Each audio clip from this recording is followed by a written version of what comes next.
जय श्री कृष्ण। नमस्कार प्रिय भक्तगणों, स्वागत है आप सभी का हमारे YouTube चैनल लक्ष्मी ज्ञान गंगा में। प्रिय भक्तगणों, ये भादो मास का महीना भगवान श्री कृष्ण को समर्पित है। तो ऐसे में जितना भी भगवान श्री कृष्ण की कथा सुनी जाए, पढ़ी जाए, उतनी ही पुण्य फलदायी होती है। इसलिए आज हम श्रवण करेंगे भादो मास में सुनी जाने वाली श्री कृष्ण भगवान की बड़ी ही दुर्लभ कथा। जो भी मनुष्य इस कथा को सुनता है उसे भगवान श्री कृष्ण तथा राधा रानी का विशेष कृपा प्राप्त होती है। साथ ही समस्त देवता गंधर्व प्रसन्न होते हैं, क्योंकि भगवान श्री कृष्ण जगत के पालनहार हैं। इस कथा को सुनने से लक्ष्मी माता की प्राप्ति होती है, घर में सुख समृद्धि का वास होता है, सारे पाप कर्म धुल जाते हैं, मनोकामना की पूर्ति होती है। तो आप सभी भक्तगण इस मनोकामना पूर्ण करने वाली कथा को पूरा और प्रसन्नचित्त होकर सुनिएगा। इससे पहले यदि आपने हमारे YouTube चैनल को सब्सक्राइब नहीं किया है तो कृपया सब्सक्राइब कर लीजिए, लाइक करिए, शेयर करिए। तो चलिए शुरू करते हैं आज की कथा। ओम गण गणपताय नमः। जय श्री कृष्ण। एक गांव में कृष्णा नामक एक बच्चा रहता था, जिसके जन्म लेते ही उसकी माता की मृत्यु हो गई थी और कुछ दिनों बाद उसके पिता भी चल बसे। माता पिता दोनों की मृत्यु हो गई। इसके बाद कृष्णा की दादी ने उसे पाल पोस कर बड़ा किया। अब कृष्णा 5 साल का हो गया था तो उसकी दादी को उसकी पढ़ाई की चिंता होने लगी।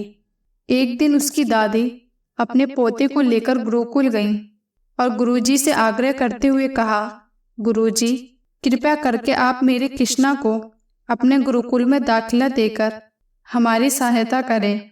गुरुजी ने कृष्णा को निःशुल्क शिक्षा देने का वचन दिया और उसकी दादी से कहा कि कल से आप कृष्णा को गुरुकुल भेजिए। इसके बाद दादी और पोते दोनों घर की ओर चल पड़े। घर पहुंचकर दादी को रात भर इस बात की चिंता सताती रही कि गुरुकुल में दाखिला तो हो गया, लेकिन कृष्णा नन्हा सा बालक है। इतने घने जंगल को पार करके अकेले गुरुकुल कैसे जाएगा। दरअसल उसके घर और गुरुकुल के बीच एक बहुत घना जंगल था और जंगल में शेर और चीता जैसे बहुत प्रकार के जंगली जानवर थे और घर से गुरुकुल जाने के लिए उस जंगल को पार करना होता था। दूसरे दिन सुबह जब कृष्णा गोकुल जाने लगा तो उसकी दादी ने कहा कि बेटा, अगर तुझे रास्ते में डर लगे तो तुम्हारा दूसरा भाई गोपाल उसी जंगल में गैया चराता है, तुम उसे पुकार लेना, वह जरूर तुम्हारी मदद करेगा। अब दादी ने यह बात कृष्णा को बस ऐसे ही कह दी थी ताकि कृष्णा डरे नहीं। वह सोचे कि इसी जंगल में उसका भाई गोपाल रहता है, इस कारण वह आराम से गोकुल जा सके। लेकिन दादी को क्या पता था कि कुछ और ही होने वाला है। अब कृष्णा गोकुल के लिए निकल पड़ा। 5 साल का छोटा कृष्णा जब घने जंगल में पहुंचा तो उसे बहुत डर लगने लगा। चारों तरफ से जंगली जानवरों की आवाज और खड़खड़ाहट। बेचारे का जी सहमा जा रहा था। तो तभी उसे अपनी दादी की कही बातें याद आ गईं और वह जोर जोर से चिल्लाने लगा और कहने लगा, गोपाल भैया, मुझे गोकुल पहुंचा दो, मुझे बहुत डर लग रहा है, आप जल्दी आ जाओ भैया, मुझे बहुत डर लग रहा है। उस नन्हे बालक को इतने विश्वास से पुकारते देखकर भगवान दौड़े चले आए। 14-15 साल के रूप में भगवान श्री कृष्ण कृष्णा के पास आ गए और उसके सामने प्रकट हो गए। उन्हें देखते ही कृष्णा भागकर उनके पास गया और उनसे लिपटकर बोला, गोपाल भैया, मुझे बहुत डर लग रहा है। भगवान ने कहा, अब डरने की कोई बात नहीं, मैं तुम्हें गुरुकुल पहुंचा दूंगा। और उन्होंने उस बालक के हाथ को पकड़कर गुरुकुल तक पहुंचा दिया। गुरुकुल पहुंचाकर कृष्णा ने कहा कि गोपाल भैया, जब शाम को मेरी छुट्टी होगी उस समय आप मुझे लेने आना और घर तक पहुंचा देना। भगवान ने कहा, तुम चिंता मत करना, मैं शाम को तुम्हें लेने आऊँगा। अब कृष्णा गुरुजी के पास जाकर अपनी पढ़ाई करने लगा। शाम को जब उसकी छुट्टी हुई तो फिर से भगवान अपने 5 गैया के साथ उसके पास आए। कृष्णा ने जैसे ही उन्हें देखा वह बहुत खुश हुआ और कहने लगा, गोपाल भैया, आप मुझे ऐसे ही रोज घर से गोकुल और गोकुल से घर पहुंचा दिया करो। भगवान ने कहा कि अब तुम्हें डरने की कोई जरूरत नहीं, क्योंकि अब मैंने तुम्हारा हाथ पकड़ लिया है। उधर दादी दरवाजे पर चिंतित खड़ी थीं, पोते की राह देख रही थीं। तभी कृष्णा को आते देख उनको तो कहीं से जान में जान आ गई और दादी ने कृष्णा से पूछा, बेटा रास्ते में तुम डरे तो नहीं? तो कृष्णा ने कहा, नहीं, मुझे बिल्कुल भी डर नहीं लगा दादी। मेरे गोपाल भैया ने आते जाते हुए मेरा हाथ पकड़कर जंगल को पार करवाया है। दादी को यकीन नहीं हुआ और उन्हें लगा कि यह बच्चा है, ऐसे ही बोल रहा होगा। लेकिन रोज यही सिलसिला चलने लगा। भगवान उस नन्हे बालक को घर से गोकुल और गोकुल से घर पहुंचा दिया करते थे। एक दिन गोकुल पहुंचते ही सभी बच्चों ने उसे बताया कि कल गुरुजी का जन्मदिन है, तो कल हम सभी उनके लिए उपहार लाएंगे। शाम को जब कृष्णा घर पहुंचा तो उसने अपनी दादी से कहा कि दादी, कल हमारे गुरुजी का जन्मदिन है, सभी बच्चे उनके लिए उपहार लाएंगे। आप भी गुरुजी के लिए कुछ दे दो ना, मुझे भी उन्हें कुछ उपहार देना है। यह सुनते ही दादी बहुत उदास हो गई और कहने लगी, बेटा हम तो बहुत गरीब हैं, हमारे पास तो उन्हें देने के लिए कुछ भी नहीं है। यह सुनकर कृष्णा बहुत उदास हो गया। अगले दिन सुबह जब वह गोकुल के लिए निकला तो बहुत ही उदास था। भगवान श्री कृष्ण ने उसे उदास देखकर उसके मन की बात जाननी चाहिए। उन्होंने कृष्णा से पूछा कि कृष्णा, आज तुम इतने उदास क्यों हो? तुम्हें क्या चाहिए? नन्हे बालक ने बड़े ही दुखी होकर कहा, आज मेरे गुरुजी का जन्मदिन है, सभी बच्चों ने कुछ न कुछ उपहार देंगे, परंतु मेरे लिए उन्हें देने के लिए कुछ भी नहीं है। लीलाधर कन्हैया ने तुरंत एक छोटी सी दूध से भरी लुटिया उसे दे दी। उसे देकर कृष्णा बहुत खुश हुआ। कृष्णा ने गुरुजी को उपहार स्वरूप में वह छोटी सी लुटिया दे दी। गुरु माता खीर बना रही थी।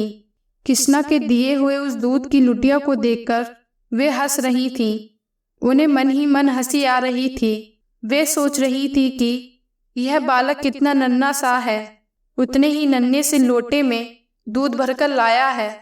यह देखकर गुरु माता मन ही मन प्रसन्न हो रही थीं। गुरु माता ने उस लुटिया को बगल में रख दिया और वह खीर बनाने लगी। कृष्णा से रहा नहीं गया। उसने गुरु माता से कहा, माता आप मेरा लाया हुआ दूध भी इस खीर में डाल दीजिए। गुरु माता ने कहा, इतने से दूध से इतनी ज्यादा खीर में क्या होगा? चलो फिर भी मैं तुम्हारे लाए हुए दूध को इस खीर में डाल देती हूँ। पर यह क्या? गुरु माता जितनी बार भी उस दूध को डालती जाती, लुटिया बार बार दूध से भर जाती।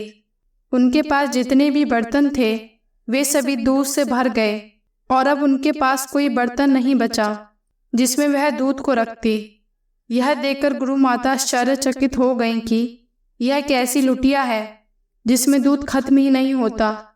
उन्होंने कृष्णा से पूछा, बेटा तुम्हें यह लुटिया किसने दी?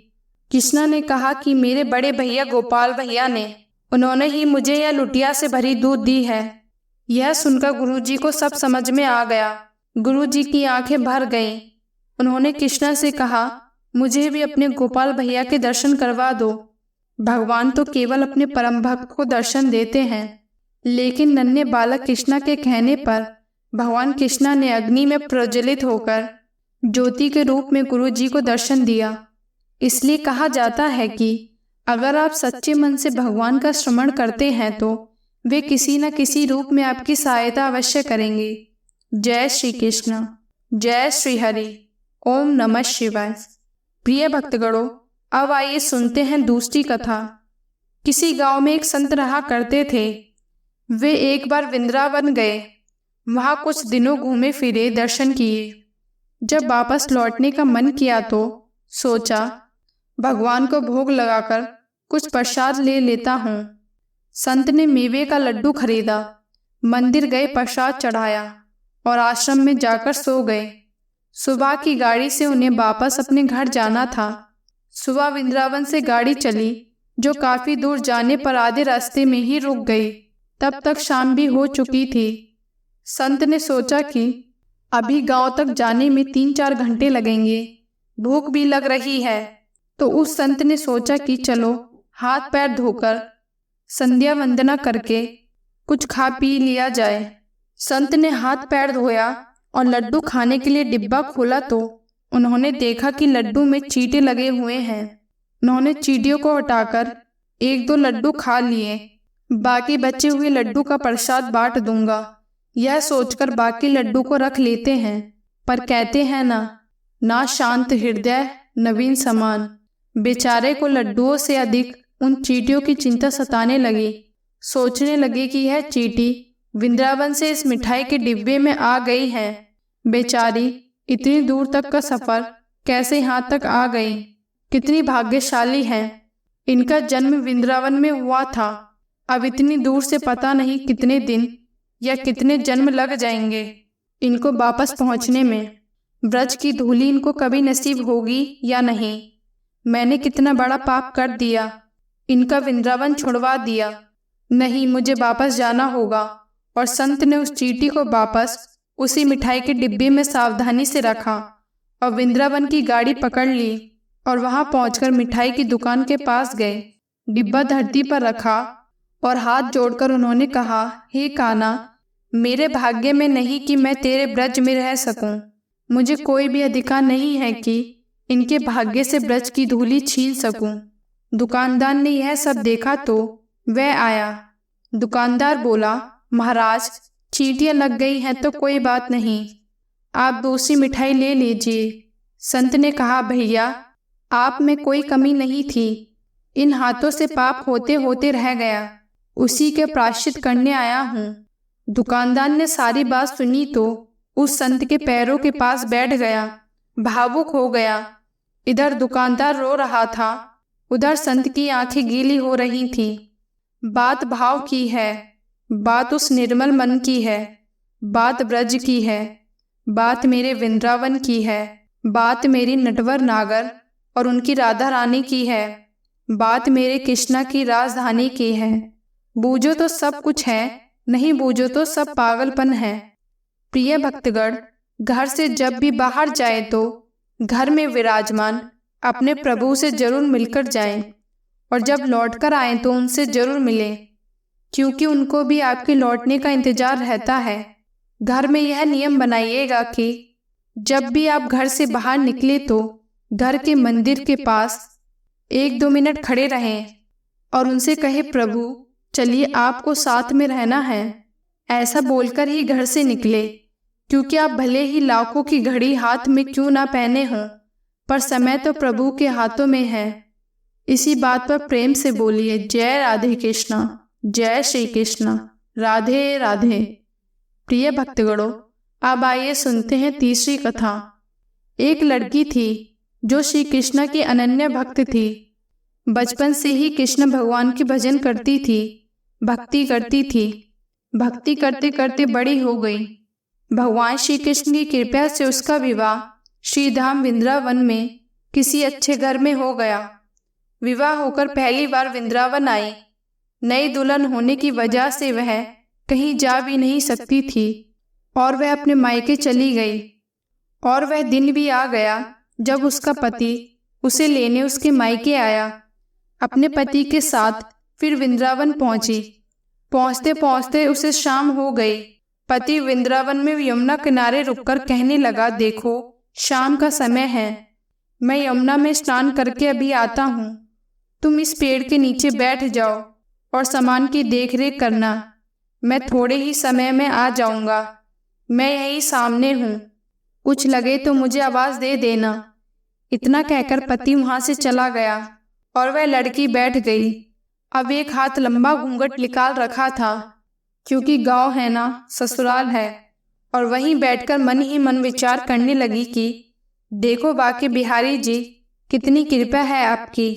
आपका मैंने बचपन में भजन किया और आपकी कृपा से मेरा विवाह भी श्रीधाम वृंदावन में हो गया। मैं इतने वर्षों से ठाकुर जी को मानती हूँ, परंतु अब तक उनसे कोई रिश्ता नहीं जोड़ा। फिर वह लड़की सोचती है कि ठाकुर जी की उम्र क्या होगी, लगभग 16 वर्ष की तो होगी ही। मेरे पति 20 वर्ष के हैं, उनसे थोड़े से ही छोटे हैं ठाकुर जी, इसलिए वे मेरे पति के छोटे भाई की तरह हैं और मेरे देवर की तरह हैं। तो आज से ठाकुर जी मेरे देवर हो गए। अब तो वह लड़की ठाकुर से नया संबंध जोड़कर प्रसन्न हो गई और मन ही मन ठाकुर जी से कहने लगी, देखो ठाकुर जी, आज से मैं तुम्हारी भाभी और तुम मेरे देवर हो गए हो। अब वह समय कब आएगा जब तुम मुझे भाभी भाभी कहकर पुकारोगे। वह इतना सोच ही रही थी कि तभी एक 10 से 15 वर्ष का बालक आया और उस लड़की से बोला, भाभी भाभी। लड़की अचानक अपने भाव से बाहर आई और सोचने लगी कि वृंदावन में मैं तो नई हूँ, ये भाभी कहकर कौन मुझे बुला रहा है। वह नई थी इसलिए घूंघट उठाकर देख भी नहीं सकती थी, क्योंकि गांव के किसी बड़े बूढ़े ने देख लिया तो बड़ी बदनामी होगी। अब बालक बार बार भाभी भाभी कहता, पर वह उत्तर नहीं देती। बालक पास आया और बोला, नेक अपना चेहरा तो दिखा दो। यह सुनकर वह लड़की और कसकर घूंघट पकड़कर बैठ गई। फिर उस बालक ने जबरदस्ती घूंघट उठाकर देख लिया। थोड़ी देर में उसका पति आ गया। उसने सारी बात अपने पति से कही। पति ने कहा, तुमने मुझे आवाज क्यों नहीं लगाई। वह बोली कि आपको मैं आवाज लगाती इससे पहले ही वह यहाँ से भाग गया, बस मैंने उसका चेहरा देखा। पति बोला, चिंता मत करो, वृंदावन बहुत छोटा सा है, तभी किसी गली में लड़का मिल गया तो हड्डी पसली एक कर दूंगा, फिर कभी ऐसा नहीं करेगा। वह लड़का तुझे कहीं दिखे तो मुझे बताना। फिर कुछ दिनों बाद उसकी सास ने अपने बेटे से कहा, बेटा देख, तेरा विवाह हो गया है, बहू मायके से भी आ गई है, तुम दोनों बाके बिहारी जी के दर्शन के लिए अभी तक नहीं गए हो, कल जाकर बहू को दर्शन करा ले आना। अगले दिन दोनों पति और पत्नी ठाकुर जी के दर्शन के लिए मंदिर जाते हैं। मंदिर में बहुत भीड़ थी। उस लड़की को उसके पति ने कहा कि तुम स्त्रियों के आगे जाकर दर्शन करो, मैं अभी आता हूँ। वह आगे चली गई और घूंघट नहीं उठाती है। उसे डर लगता है कि कोई बड़ा बूढ़ा देख ले तो क्या कहेगा कि नई बहू घूंघट के बिना घूम रही थी। बहुत देर हो गई। पीछे से पति ने आकर कहा, अरे बाबली, बिहारी जी सामने हैं, घूंघट काहे नहीं खोली। घूंघट नहीं खोलोगी तो दर्शन कैसे करोगी। अब उसने अपना घूंघट उठाया और जब बाके बिहारी जी को देखा तो बाके बिहारी जी की जगह वही बालक मुस्कुराता हुआ दिखाई दिया। तो वह एकदम से चिल्लाने लगी, जल्दी आओ जल्दी आओ। पति पीछे से भाग कर आया और कहा, अरे क्या हुआ। उस लड़की ने कहा, अरे जी, उस दिन जो मुझे भाभी भाभी कहकर भाग गया था वह मिल गया है। लड़के ने अपनी पत्नी से कहा, अरे कहाँ है बताओ मुझे, अभी मैं बताता हूँ उसे। उस लड़की ने ठाकुर जी की तरफ इशारे करते हुए बोला कि सामने ही तो है। उसके पति ने जो देखा वह अवाक रह गया और मंदिर में अपनी पत्नी के चरणों में गिर गया और बोला, तुम धन्य हो, वास्तव में तुम्हारे हृदय में सच्चा ठाकुर जी के प्रति स्नेह है। मैं इतने वर्षों से वृंदावन में हूँ, मुझे आज तक उनके दर्शन नहीं हुए और तेरा भाव इतना है कि बिहारी जी ने तुझे दर्शन दिए।